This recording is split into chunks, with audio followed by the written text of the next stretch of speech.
Hello,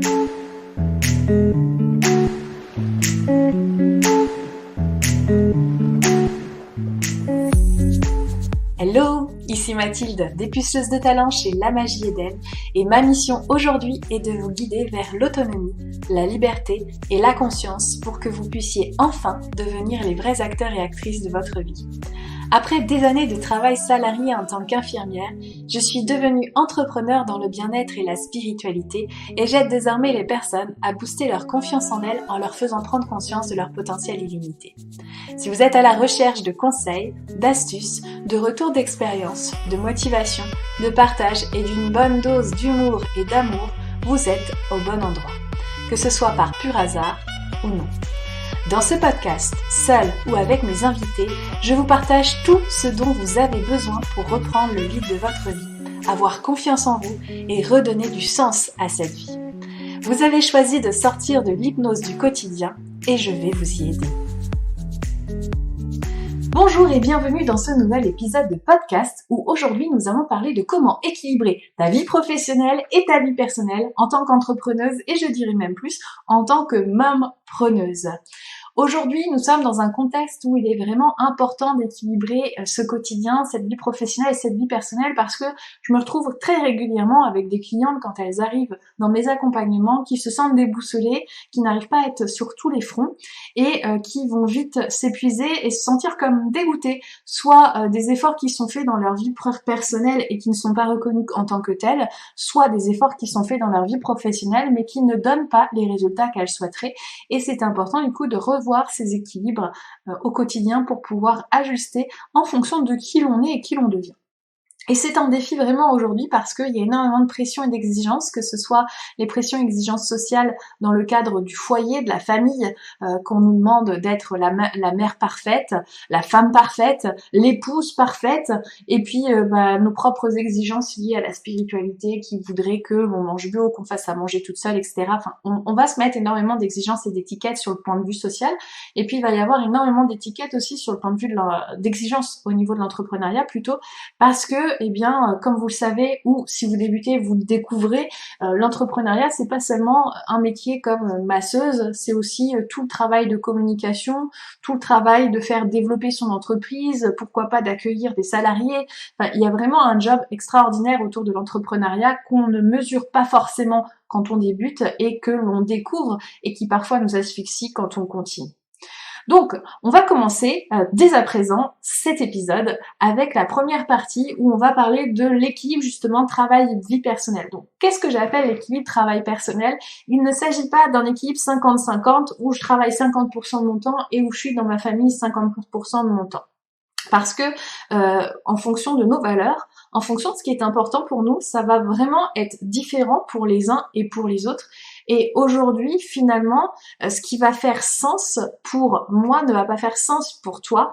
Donc, il va être important d'aller trouver le ratio idéal pour que l'on puisse fonctionner correctement. Puis, je vais même aller jusqu'à plus loin parce que je parlais de vie personnelle et de vie familiale et donc de trouver l'équilibre de temps de travail, l'équilibre de temps de famille et l'équilibre de temps pour soi parce que c'est fondamental pour moi et ça permet vraiment de fonctionner.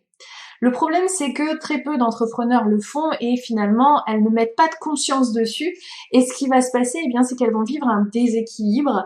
Elles vont ressentir du stress, une pression mentale. Vous savez, la fameuse charge mentale, ça va entraîner pourquoi pas un burn-out alors qu'on a choisi l'entrepreneuriat pour se sentir libre, pour sortir justement du burn-out. Enfin, moi, personnellement, j'ai fait un burn-out dans le milieu salarial et j'ai failli faire un burn-out. J'ai reconnu assez vite les symptômes finalement dans le cadre de l'entrepreneuriat parce que j'en faisais toujours plus et je m'épuisais finalement, j'arrivais pas à obtenir ce que je souhaitais puis j'avais plus de temps pour moi et pour ma famille. Ça peut engendrer tout ça, toutes ces conséquences psychologiques vont engendrer finalement des conséquences sur le plan psychologique mais aussi physique. Donc on peut avoir des maux de dos, on peut avoir des maux de ventre, on peut avoir des problèmes bien plus importants, ça va vraiment dépendre des personnes et de ce qu'elles doivent vivre.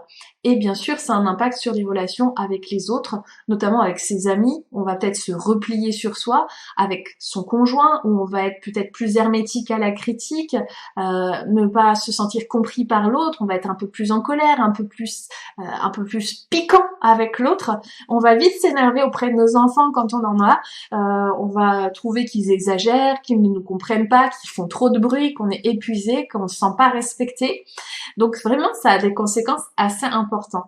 Alors qu'à l'inverse, quand on arrive à trouver l'équilibre, bah forcément, on se sent mieux sur le plan psychologique, sur le plan du corps, on se sent forcément plus heureux, et tout ce bonheur, toute cette meilleure santé, ça va créer plus de productivité et plus de réalisation d'objectifs, c'est-à-dire que je vais être plus efficace dans mon quotidien d'entrepreneur où je vais avoir plus de résultats, plus de ventes, et puis je vais avoir plus d'efficacité aussi au sein de ma famille et auprès de moi-même parce que je vais avoir conscience de tout ce qu'il y a, et cette efficacité, elle va se traduire par des meilleurs temps de communication avec mes enfants, ou de temps de jeu, ou des meilleurs temps avec mon conjoint, et ça, ça c'est propre à chacun, évidemment, je ne suis pas dans vos chambres à coucher et autres.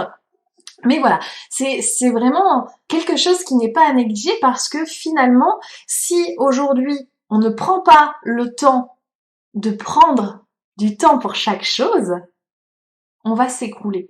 Et si on s'écroule, on n'est pas heureux. Et personnellement, moi j'ai choisi l'entrepreneuriat pour me sentir libre, pour me sentir heureuse. Et c'est une clé du bonheur quand on est entrepreneur que d'équilibrer tous ces temps. Alors, sur le papier, c'est bien beau, mais comment on fait pour pouvoir atteindre cet équilibre travail-vie personnelle? Eh bien, dans un premier temps, on va définir nos priorités. Tout à l'heure, je parlais du ratio en fonction de nos valeurs et en fonction de ce qui est important pour nous. Eh bien, il s'agit ni plus ni moins de ça. Qu'est-ce qui est le plus important pour moi? Est-ce que c'est mon temps professionnel? Est-ce que c'est mon temps personnel? Et puis, être OK avec les conséquences de ces choix et de ces priorités. C'est-à-dire que si aujourd'hui, je préfère passer plus de temps dans mon entreprise parce que je veux absolument la lancer, puis je veux mettre tout ce qu'il faut pour que ça lance, ça veut dire que je ne peux pas être à fond et optimale dans ma vie, par exemple familiale. Donc potentiellement, on va voir après, mais ça va avoir des conséquences sur le fait de déléguer. Peut-être que je vais pas pouvoir faire à manger tous les soirs la bonne popote de d'habitude et qu'il faudra faire plus de plats préparés, je ne sais pas. Mais voilà, il faut assumer les conséquences de ce choix parce que ça va vous permettre d'avoir juste faire la paix avec vous-même. Je suis partisan vraiment du et plutôt que ou, mais d'un autre côté, pas au détriment de ma santé. Donc si j'ai conscience que je n'ai pas l'énergie pour pouvoir être partout, et l'énergie et le temps, eh bien j'accepte les conséquences de ce choix. Et vraiment, ça, c'est ce temps de priorité. C'est quoi le plus important pour vous? Est-ce que c'est ta vie de famille?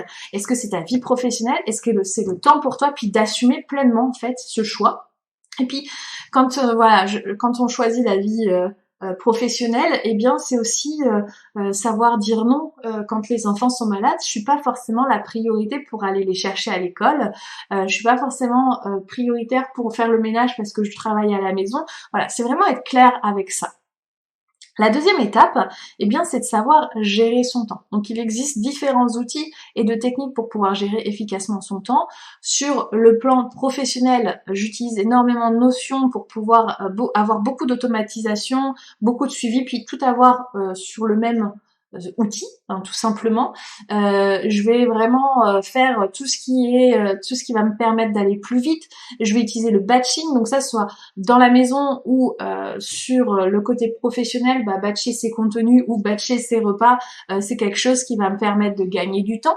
Vraiment, aller voir où je peux gagner du temps et aussi où j'en perds, parce que c'est bien beau de vouloir gagner du temps, mais il faut avoir conscience aussi que scroller 1 heure sur son portable, c'est une perte de temps. Est-ce que j'aurais pas pu prendre 1 heure pour prendre soin de moi, me faire un soin chez l'esthéticienne, un massage? Voilà, c'est des choix, c'est toujours des choix, et juste avoir conscience que on a tous 24 heures dans une journée, puis on choisit de ce qu'on en fait. Est-ce que le sommeil c'est important? Est-ce que scroller c'est important? Et assumer encore une fois les conséquences de cette gestion du temps pour pouvoir arriver. Il y a des personnes qui, pour gagner en efficacité, utilisent la méthode Pomodoro, que ce soit au niveau professionnel ou au niveau personnel. Donc cette méthode qui consiste finalement à avoir par exemple 20 minutes de temps de travail avec un objectif sur une session, donc par exemple écrire un article pour le blog, ça fait peut-être pas beaucoup 20 minutes, ou écrire un post en 20 minutes j'en écris plus que ça, bref, écrire un post en 20 minutes, ou écrire 3 posts, ou écrire 10 posts, j'en sais rien, Et après les 20 minutes, elle s'octroie 5 minutes de pause. Donc ça peut être 5 minutes à respirer et à prendre du temps pour soi, aller se faire un café, regarder la nature. Voilà, c'est vraiment optimiser son temps pour vraiment apprécier ce qui est dans l'instant présent également. Une autre chose qui est importante, et j'en parlais plus haut, c'est la délégation. Il est important d'apprendre à déléguer des tâches qui ne nécessitent pas forcément notre attention directe. Donc par exemple, vous n'avez pas forcément besoin d'être toujours là pour le bain des enfants, vous pouvez très bien le déléguer au conjoint. Si vous le faites ensemble, pour une fois, il peut le faire tout seul, je pense qu'il est capable de le gérer, il est autonome. Et si c'est pas le cas, eh bien voyez avec lui si vous avez défini. Moi, je garde vraiment l'exemple, j'ai choisi la priorité de mon entreprise pour qu'elle se lance. Enfin là elle est plus en phase de lancement, mais je suis encore dans cette phase où mon entreprise est encore importante dans mon temps parce que le travail est une valeur importante pour moi, et donc c'est être ok, ben moi de ce créneau-là à ce créneau-là je travaille, c'est des choses qui sont importantes pour moi. Qu'est-ce que tu peux faire pour m'aider pour que je puisse atteindre mes objectifs? Puis vraiment inclure l'autre dedans, c'est important parce qu'il est pas bête. Il peut être égoïste, certes. Vous pouvez être égoïste aussi, mais c'est juste ok. Un couple, pour moi, c'est une équipe. Au même titre qu'avoir des salariés, c'est une équipe. Ça veut dire que on a un problème commun. Qui fait quoi? C'est des feuilles de tâches. C'est moins réjouissant de parler de l'amour de cette façon-là, mais pour le quotidien, ben voilà, c'est des tâches et il faut savoir faire ce qu'il faut pour que ça puisse avancer. Et vous pouvez déléguer aussi les tâches qui ne sont pas importantes dans votre entreprise. Alors si vous débutez, c'est peut-être un peu plus délicat. En revanche, n'hésitez pas à faire appel à une assistante virtuelle, même si c'est qu'1 heure par mois ou 2 heures par mois, bah c'est 1 heure ou 2 heures que vous pourriez passer par exemple en clientèle. Vous allez la payer peut-être, je sais pas, une trentaine d'euros, 40 euros pour ce temps-là, et vous allez pouvoir générer peut-être 100 euros. Donc faut voir aussi là où vous êtes gagnant, même si vous débutez. Ça peut être intéressant. Ensuite, il faut prendre du temps pour soi. Ça, c'est vraiment, vraiment fondamental. C'est un exercice qui est très, très important.